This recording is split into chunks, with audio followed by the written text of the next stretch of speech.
Hello children, how are you all? Hope you are fine and good. I am a teacher Dakshayani handling biology from Bharadasanath Metric Higher Secondary School, Arakonam. Children, today we are going to see 12th standard botany chapter 3. What is the name of the chapter children? Chromosomal basis of inheritance. In this we are going to see the part 1. Let us go into the session. First, who is the father of genetics children?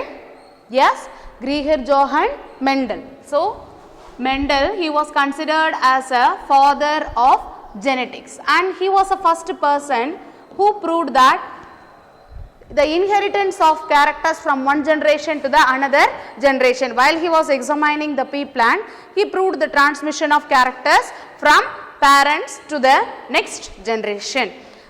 But the Mendel's findings was unrecognized, was not recognized for many years, and later the three persons named Karl Lorenz,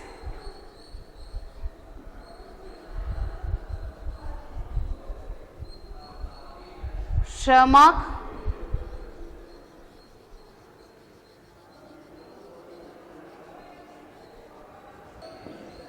and De Vries.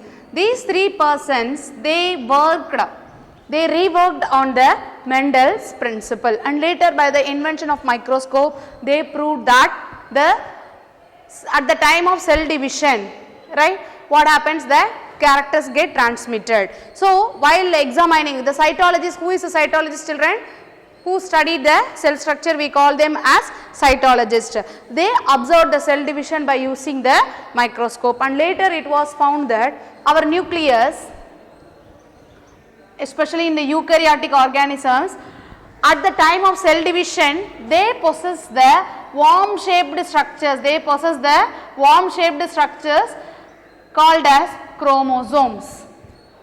And these chromosomes occurs in pairs. For example, if we take a human beings, we say the chromosome occurs in 23 pairs, right? So sets of chromosomes is seen. And next, each chromosome consists of a structure called DNA. For example, in the chromosomes, the DNA is packed, and the DNA is a double-stranded structure, and it consists of genes which are arranged in the linear order. For example, this is a DNA which is packed inside the chromosomes, and inside the DNA, the genes are arranged. The genes are arranged one after the other in a linear fashion, like the beads on a string. In a string, the beads are arranged one after the other. Likewise, the genes are arranged one after the other in chromosomes, and each gene occupies the specific position in a chromosomes. For example, we can say this particular gene occupies this position. This gene occupies this position. So such type of positions occupied by the genes, we say it as a locus. So whereas the chromosomes children, chromosomes are present inside the nucleus, right? At the time of cell division, they bear a worm shaped structures, and DNA is packed into the chromosomes, and DNA consists of the genes which are arranged in a linear fashion. Next we are going to see about the historical development of the chromosome theory. So what are all the ways, what were the milestones crossed at the time of invention? First, a person named Wilhelm Rox in the year 1883. Wilhelm Rox, he stated that the chromosomes are responsible for inheritance of characters. Chromosomes are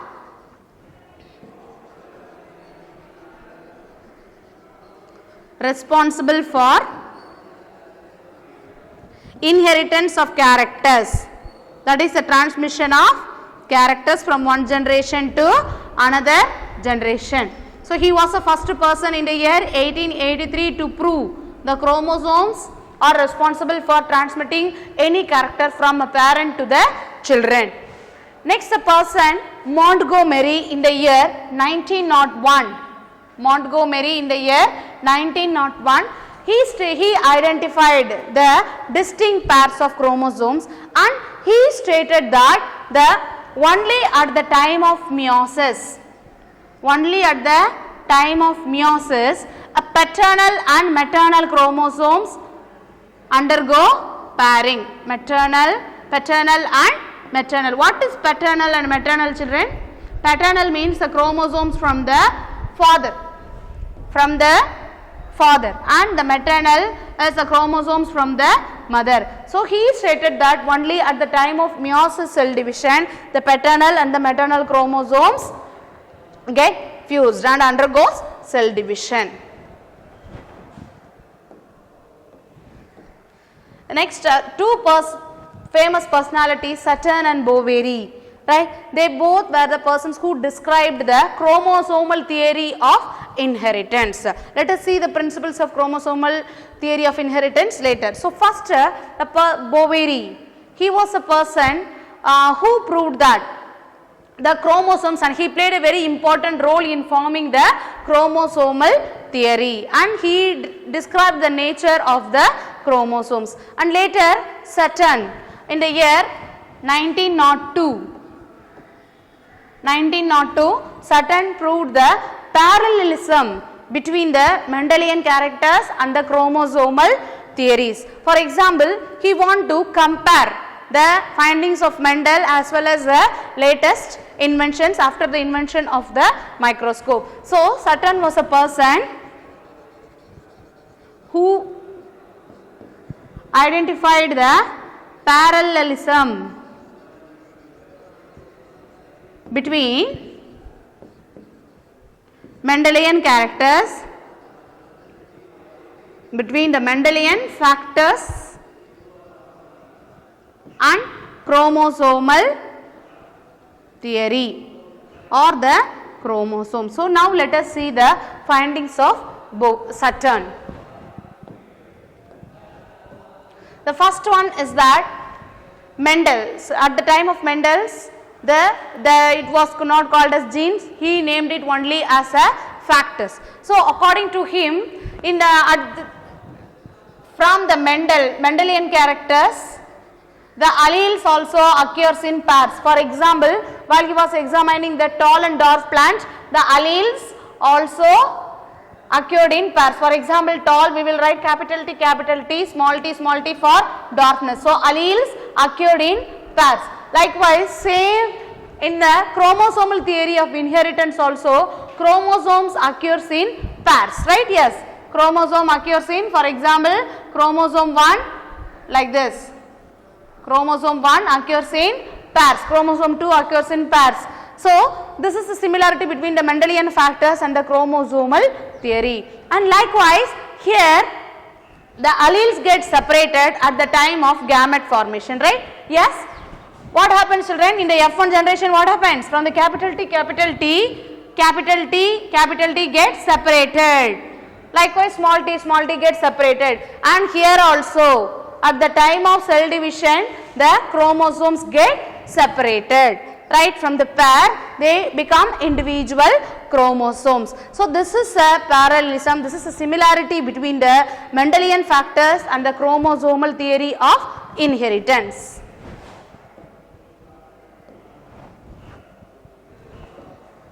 So next we are going to see about the salient features of the chromosomal theory of inheritance, and this chromosomal theory of inheritance was proposed by Sutton and Boveri. Sutton and Boveri, they both united the principles of Mendel and their knowledge about the chromosomal theory, and they postulated the chromosomal theory of inheritance. Right. So first one we are going to see the zygote. The zygote undergoes cell division to form the chromosomes, right? And what is a homologous chromosomes, right? Here in a homologous chromosome, one pair is derived from the paternal, that is from the father, and another chromosome is derived from the maternal, mother. So such chromosomes we say it as homologous chromosomes. And next feature is that the chromosomes is unique for an individual throughout his lifespan. Is unique means what? Tanithuvamanadu. Only the person with only the identical twins have same sets of they are identical genetically also, but no individual is identical. So the chromosomes is unique for an individual throughout his lifespan. And Mendel, during his findings, he named it as factors. Later it was named as genes. So these are all the first three salient features. First, one pair is obtained from the paternal, another from the maternal, and second one is that the chromosomes are unique.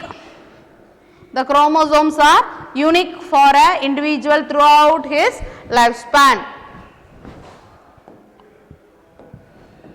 The next is that the chromosomes, in a chromosome the genes occupy a specific position. For example, these are all the two homologous chromosomes, children, pair of chromosomes. A gene for the purple color flower is located here and the gene for the white color flower is located here. So the location or the position where the genes are located, we say it as a locus, and the genes occupy the same locus of the homologous chromosomes. The expression may be different, children, but the genes occupy the specific position in a chromosome, that we call it as a locus.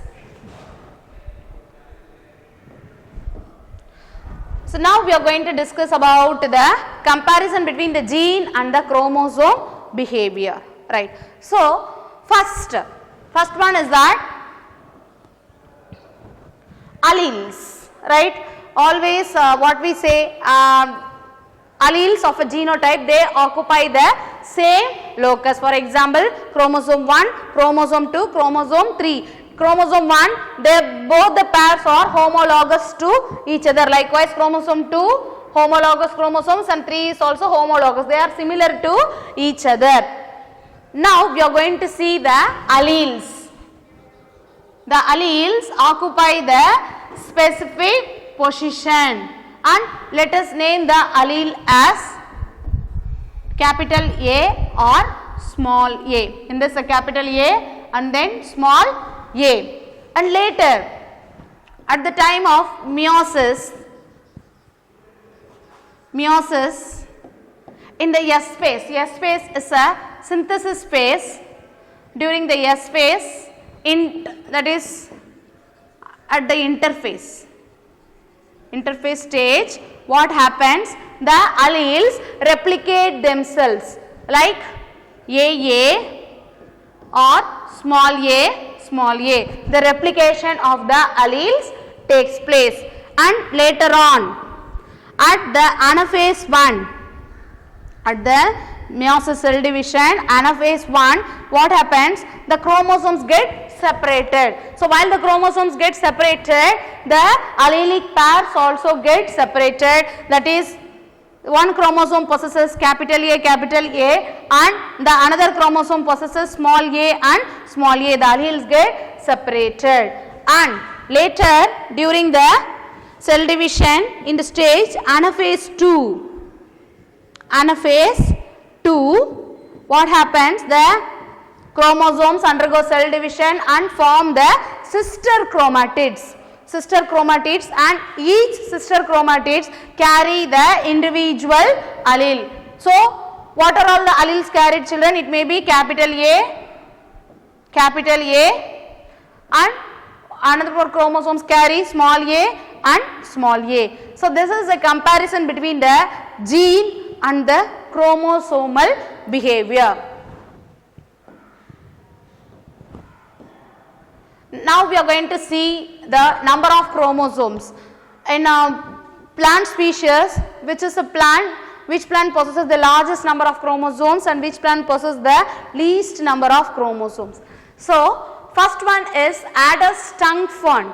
Opioglossum. It's an important question, children. Opioglossum. I will show you the image of the opioglossum.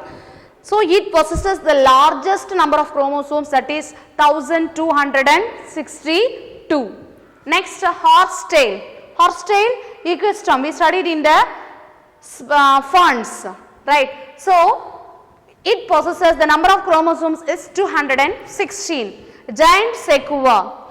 Giant sequoia is a redwood. Redwood. Semmaram we say, right? The chromosome number in such plant is 22. Arabidopsis thaliana. Arabidopsis is a mouse-eared cress, a small plant with yellow flowers, mouse-eared cress, and it possesses the 10 chromosomes only. Sugarcane 80 chromosomes, apple 34 chromosomes, rice 24 chromosomes, potato 48, maize 20, onion 16, and Haplopappus gracilis is a small flowering plant and it possesses the least number of chromosomes, that is 4. From this they will be asking you the one more question, children. So you have to read all the plants along with the chromosome number. So now let us see the image of opioglossum, right, which has the largest number of chromosomes, that is 1262, and this is a plant with the lowest number of chromosomes, that is Haplopappus gracilis. So see, these are all the images of the plant. You just look at this, children. It resembles a tongue, right? So hence it is called as a tongue fern, right? So it possesses, what is the number of chromosomes in this, children? The number of chromosomes is 1262. What is the chromosome number here? Only 4 in Haplopappus gracilis. So let us recap what are all the things we discussed, children. We discussed about the introduction to this lesson, where the genes are located, right, and then we discussed about the historical development. We discussed the historical development of chromosomes. In that we discussed about the findings of many persons, Montgomery, right, Wilhelm Rox, Sutton and Boveri, and so on.